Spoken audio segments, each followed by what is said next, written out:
Is this Fred Thon? Yes, it is. This is Randy Hurst, your son. How are you? How are you, Fred? Well, I'm good. I've been sort of apprehensive. I said to Sharon, I said, "What am I going to say?" You know, I'm thinking the same thing. So we're in the same boat. Yeah, Both of us apprehensive. Both of us wondering what should be said, what could be said. But I think the main thing is just relax and enjoy getting to know each other a little bit. that's true. Yes, But like I said in my email, it's a long time coming, and yes. I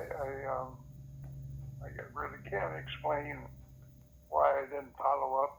Well, no need to. I think the best thing to do is just say it.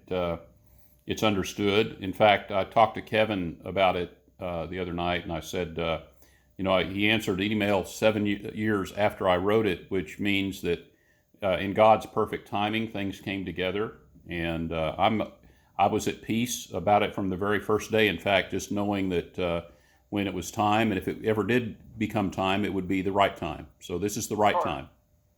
you're right. Yes, me too. Great. Well, I'm excited to hear about your life and how it's treated you and your paths. Mine basically, I grew up again with a very wonderful adoptive family. Glenn and Laura Hurst adopted me and took wonderful care of me. I was an only child, and so I was spoiled. My dad was a heavy equipment operator. He helped on some of the big projects in Arizona, like the Glen Canyon Dam and some copper mines and things like that. But it was a great life. Again, they took really good care of me and gave me all kinds of love, doted on me, and spoiled me like crazy. So I had a good So, life in that regard. so they lived in Arizona when you were adopted. Yeah, they adopted me from Phoenix and took me home. Oh, They were living in Globe, Arizona at the time, Globe, Miami. He okay. was working in the copper Yeah. mines there. And they were childless, and they were around 30 years old, so they were older and mature, and really wanted me as a child. So one of the good things about adopting is that definitely it's a good thing. You're going to be appreciated and loved. So it worked out great, Fred, and totally understand how people and why people put people children up for adoption, especially Yeah. very young like that. And I also can appreciate the need for privacy and that wall of separation that most states have. And I can also appreciate that, the fact that, again, God put it together, and He, in His way and His timing, here we are getting to talk to you and just appreciate you and what I've come to know about you, especially the little bits and pieces that I've picked up. Very proud of you. Um, you know what? Let me go in my office. Sure. I'm sitting here. Maybe I was watching the television, and it wasn't that I wasn't listening to you, but I'm a little hard of hearing anyway. I can only Okay. hear out one ear. Oh, okay. No problem. I had a five-way bypass about 10 years ago, Oh, wow. and I don't know why I was still alive when I did it, because I had 70% blockage on three and 80% blockage on two. Wow. That sounds And so, my adoptive uh, father, Glenn Hurst, had the same thing. He had the uh, quadruple bypass, uh-huh. but he had two or three heart attacks. And Oh, well, well, good for you. That's awesome that you lived through that, and 10 years later, you're still ticking. one of the things I wanted to tell you, you're 63, 66. I'll be 67 this year. 66. Oh, wow. Yeah. Um, I, my three generations of Ponds, none of them lived to be 60. Wow. And in fact, I had one cousin who was 59. He worked for Bausch and Lomb, not Bausch and Lomb, Kodak up in Rochester. And he was so worried about surviving that he had a heart attack at his desk Wow.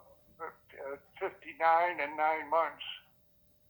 and so that there is that history.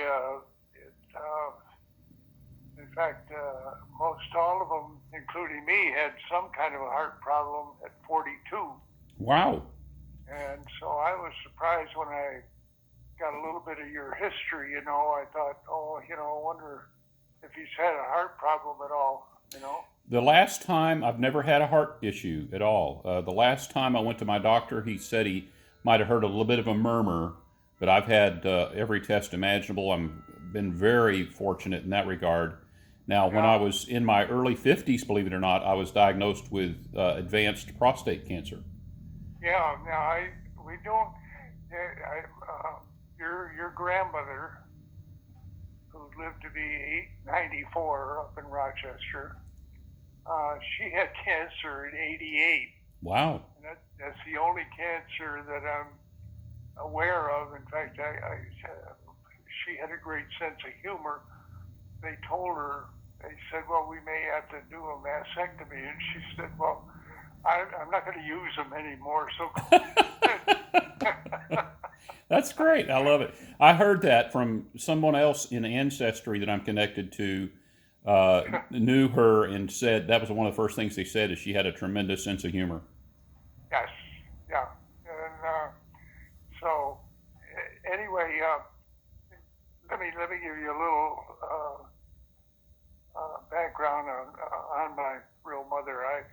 My folks got a divorce when I was, well, I don't know for sure, probably around 2, and I had a sister 18 months younger, and so my father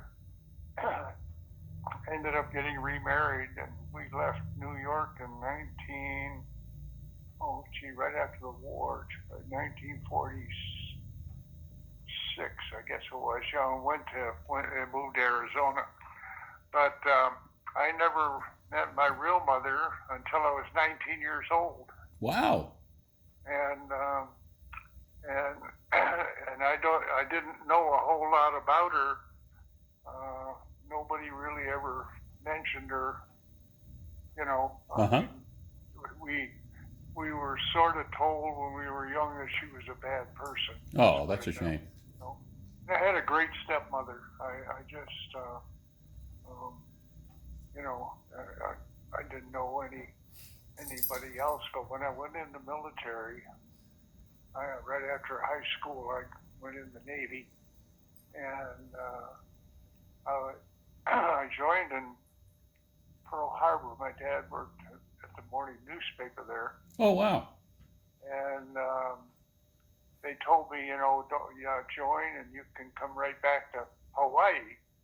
And so, anyhow, short story, I went to boot camp in San Diego, and then I went to naval training up in Great Lakes, and it just so happened that a fella who came into our barracks, he was just starting training, and he'd been on a ship, and he was sent, and the ship was on the East Coast. Well, I had a chance. I didn't have a chance to get back to Hawaii, but I could have gone to California. Uh huh.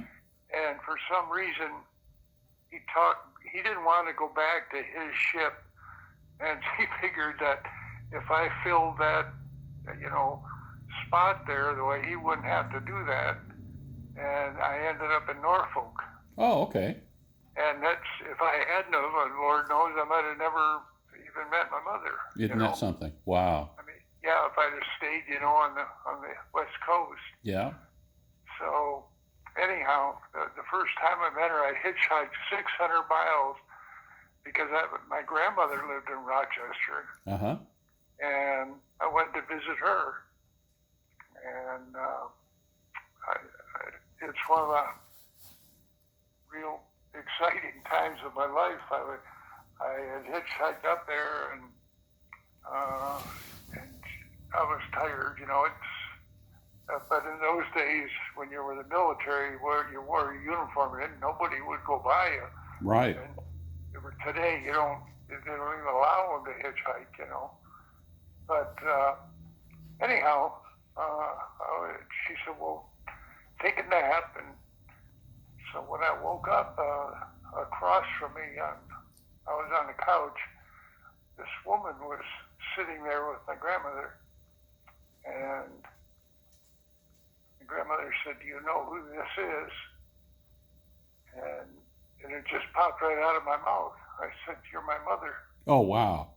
And so it turned out she had remarried a couple years after, and here I had four sisters, half sisters. And so we got a lot of half together kind of thing, you've got a lot of half brothers. Uh-huh. And so, and her husband was a little Irishman, and he didn't have a son. They had all daughters, and so he got to have a son. Yes. It's interesting for it. Go ahead. In later years, well, most of my life I didn't have a really good father. He was the bad one. Right. Yeah. That I wasn't raised by my mother, but yes. But he taught me a lot, like how to be tough. Yes. Yeah. Kind of like the boy named Sue. It toughened you up. But it's interesting. When I was doing the research, I did find Marion's obituary. Yes. And so I was able to read that and see the connections. But that was a fascinating thing because right now, in fact, I pulled it up and I'm looking at her obituary and her picture, and I see the similarities in what we look like. Oh, you talk about having somebody's genes. When I was young, all I ever wanted to do was plant flowers and stuff like that. Uh-huh. And neither my father or my stepmother had any inclination to be a gardener or everything. And the first time in fact, the day that I met her, she said, would you like to go down and meet my husband? And I said, sure. And he said, well, come on out to the house and we'll have dinner. Well, I get to the house, and I look in the backyard, and she's got a half-an-acre garden. Wow. And she just loved everything, Isn't that wonderful? Yeah, and I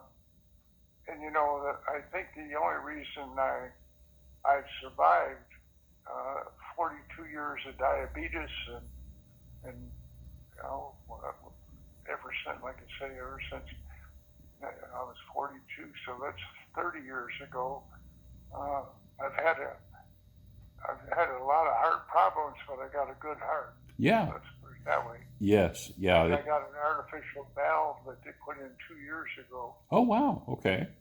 They go in the groin now and just put a new aortic valve in. Well, now it was. I saw that you had been a secretary or something for the hospital there. Yeah. And that just researching people, the internet tells you everything. In fact, here's one of the most interesting things. When I first found out who you were and your name, and I did a Google search for it, what I found was your property or your ranch was for sale. And this is really fascinating. This is the internet, and it's a little bit spooky too. But literally, because they had done a tour through your house, I got to walk through your house within days of finding out who you were. Is that not weird? I'll be damned. I'm not as good on the computer. It's funny because it's just like cell phones. During my career, we had no cell phones, and it was way towards the end that we really had computers, and then our computers were technical computers. Yes. Because I was an engineer, and and I was in management, so I didn't use. The only reason I ever used the computer is just as a database because I had a lot of reports, paperwork to NASA and that kind of thing, So was that was most of your career was spent with NASA? Is that correct? Well, actually, I never worked directly for NASA. I was a consultant to NASA. Okay. And I fell into a situation when I got out of the Navy. Of course, I was a fire control technician, which not gunfire. It's gunfire control. Yes. Not fire. Right. Like fire on the ship. Sure. But so I learned all about mechanical computers and radar, hydraulics, and stuff like that. Real well-rounded education, Yes. and a lot of electronics, of course. And so that's when I got out. I had all kind of job offers for electronic stuff. Well, make a long story short, that side I ended up in Green River, Utah, and operating I ran one of the radar sites, and